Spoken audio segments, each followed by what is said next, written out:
The world doesn't operate on fairness.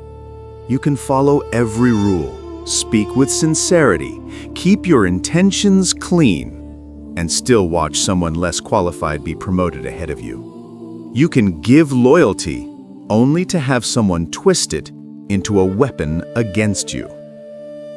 Life may not be fair, but the Stoics remind us, you are not here to control the world, only yourself. And those who master that distinction gain an advantage most people never see. That advantage is what I call dark intelligence.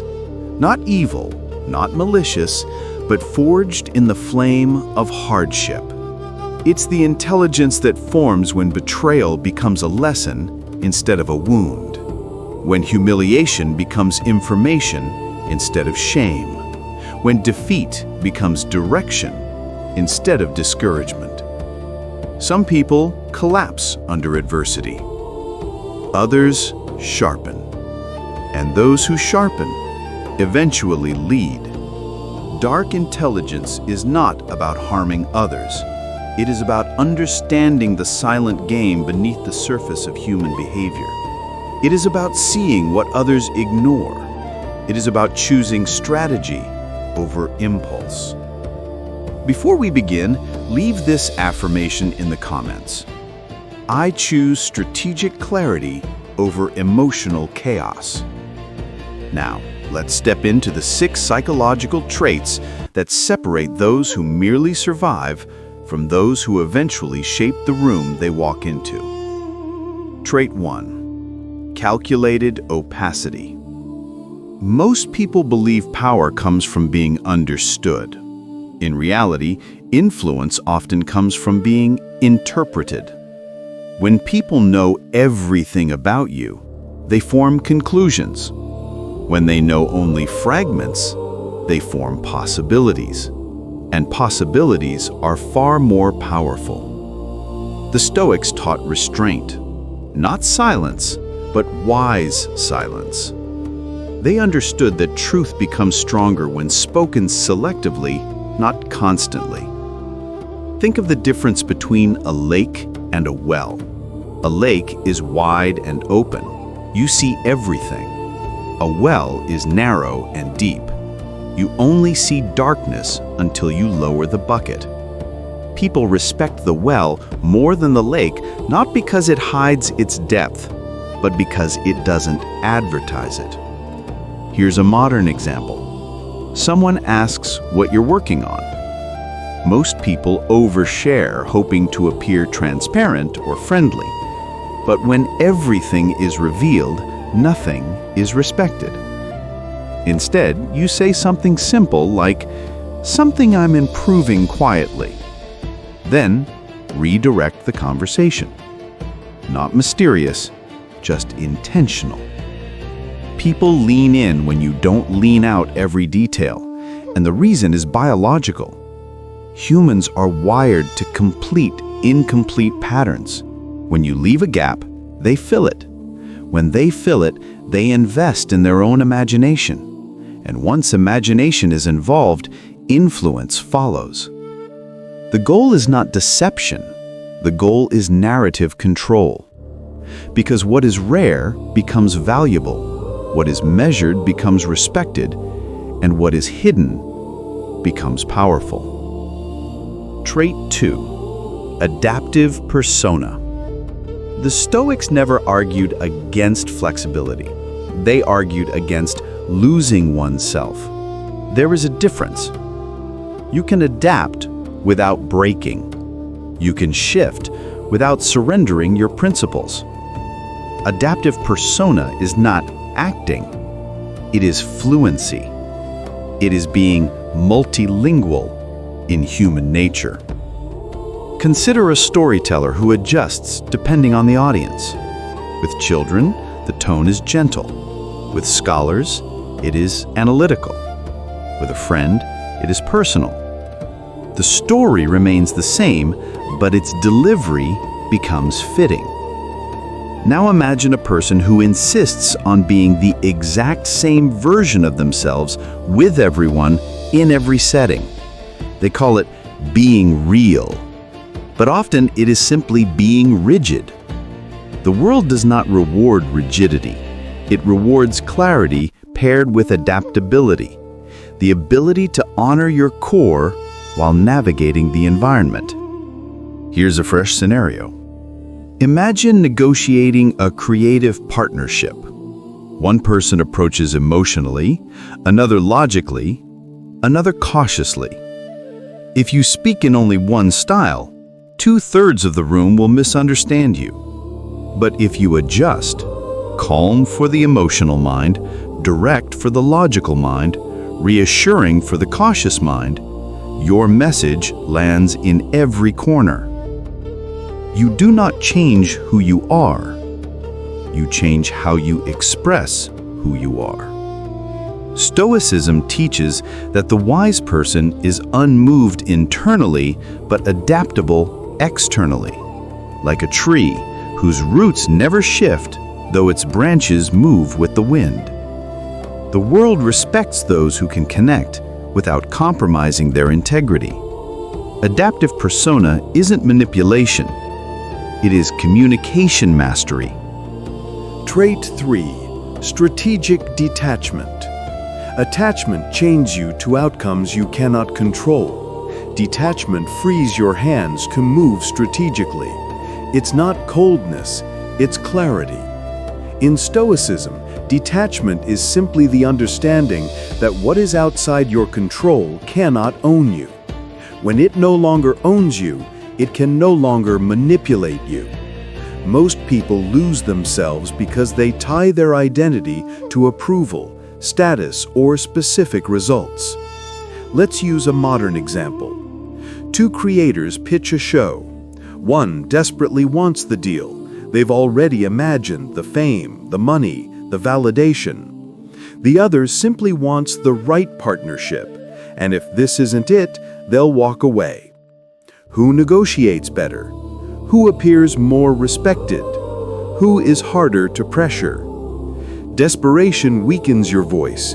Detachment strengthens it. When you don't fear losing something, you speak with honesty instead of panic. You choose wisely instead of anxiously. You walk away from people and opportunities that insult your value instead of clinging to them. Detachment does not mean not caring. It means not collapsing. It means caring with a steady hand instead of trembling hands. It means wanting without worshiping. People sense when you are internally free, and they treat you with more respect because of it. Trait 4. Silent leverage. Power does not always announce itself. True influence often walks in quietly. It sits unnoticed. It observes. And it strikes only when the timing aligns. Silent leverage is the art of using position instead of pressure. Imagine someone at work who never demands authority, never competes loudly, never tries to dominate. Instead, they become essential in subtle ways, solving problems before they grow, offering clarity when others panic, maintaining composure while others spiral.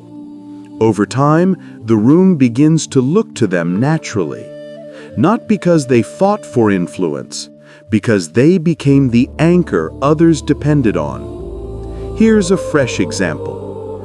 During a crisis meeting, everyone scrambles for solutions, arguing, finger-pointing, raising voices. One person listens silently, then speaks once, calmly, briefly, with a clear plan. The room shifts, energy settles, decisions follow their direction. That wasn't dominance, that was presence. Silence makes people reveal themselves. Patience exposes patterns. Observing gives you the information others lose while trying to impress. Silent leverage is not passive. It's strategic minimalism, doing less while affecting more. Trait 5. Psychological echo. Human beings crave understanding more than agreement. They want to feel seen, not corrected. They want to feel understood, not fixed. Psychological echo is the skill of reflecting people's inner world back to them, not to manipulate, but to understand and guide. Imagine two people talking. One listens only for pauses so they can respond. The other listens for meaning, tone, hesitation, emotion. The first reacts. The second perceives. Perception is power. Here's a new example. A friend says, "I'm frustrated with my business." Most reply, "Try working harder," or maybe change strategies. But psychological echo hears deeper. You respond, "It sounds like you're carrying everything alone, and it's starting to wear on you." Instant connection, instant trust, instant influence. Because you addressed the real problem, not the words, but the weight beneath them. People naturally trust those who understand their internal world. With that trust, your guidance carries more weight. Your boundaries are respected. Your leadership is welcomed. Echoing isn't imitation, it's recognition. And recognition is one of the strongest currencies of influence. Trait 6. Ambiguous morality. Stoicism is rooted in virtue, but virtue in practice is rarely simple. Real life does not present decisions in clean categories. Sometimes what looks kind is actually harmful. Sometimes what appears harsh ultimately protects. Ambiguous morality means you focus on outcomes, not optics. It means you choose the action that serves the greater integrity of the situation, not the one that makes you look morally polished to the crowd. Here's a new scenario. You're leading a small team. One person constantly disrupts progress, refuses accountability, and drains everyone else. The nice thing to do is to keep giving chances, but the responsible thing, the wise thing, may be letting them go to protect the others. This isn't cruelty, it's stewardship. It's making a decision aligned with long-term truth, not short-term comfort. Ambiguous morality never means abandoning your values. It means holding values so deeply that you're willing to make difficult decisions in service of them. The weak look for actions that make them appear good. The strong look for actions that do good, even when misunderstood. This requires backbone. This requires courage. This is the moral strength the Stoics actually lived, not softness, but clarity. Dark intelligence is not about controlling others. It's about no longer being controlled by the world's chaos, betrayal, emotions, or illusions.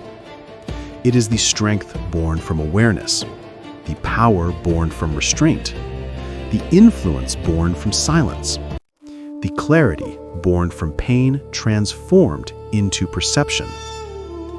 Use these 6 traits not to dominate, but to navigate, not to manipulate, but to protect, not to harden your heart, but to sharpen your mind. If you're ready for the next chapter, comment, "I choose perception over impulse."